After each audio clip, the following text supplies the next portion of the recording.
So finally, after getting through the following topics, we have explained Hamilton-Jacobi equation, we have explained wave equation. Now it's time to emphasize or to clarify how Schrodinger equation is derived based on this and the Hamilton-Jacobi equation and wave equation. It's not a derivation, it's mainly based on analogy, as we will see shortly. Okay. Now we can compare both. First of all, this is the governing equation of geometric optics based on the iconal form. We have just derived this equation in the last slide.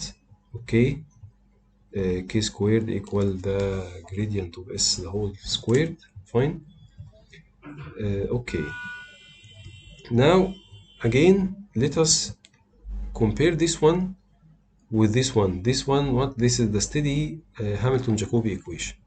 Okay, and it was again derived for a particle moving under the effect of a potential.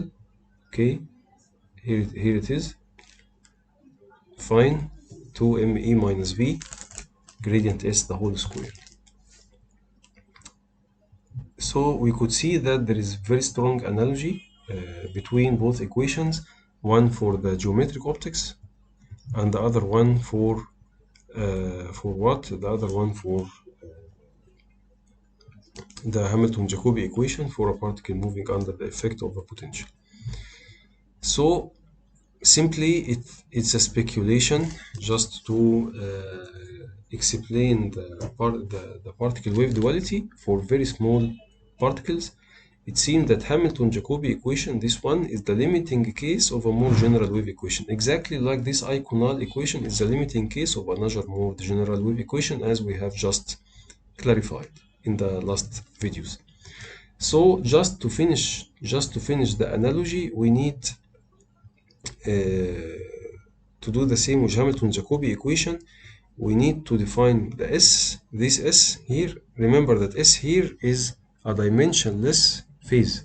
So we need S here also to be a dimensionless phase. Remember that the dimensions of S, it was the dimension of energy multiply time. So that's why this is the dimensions of S. Okay, ml squared t minus 1. So in order to put it in dimensionless form, we will divide it divide both forms by both sides by h. H here is Planck's constant, which is a dimension which has the dimensions of units of kilogram meter squared per second. Okay, we simply now equate 2me minus v divided by Planck's constant, the whole squared. Okay, we will equate it to k squared, which is the wave number. Here I'm writing the equations on both sides just so that you are comfortable. This is m, which is a mass, the energy ml squared t minus 2, h squared ml squared t minus 1 the whole squared. We get at last k squared, which is the wave number 1 over length. Fine, that's all. Or with one extra step, we derived the iconal equation k squared equal gradient s squared using this one.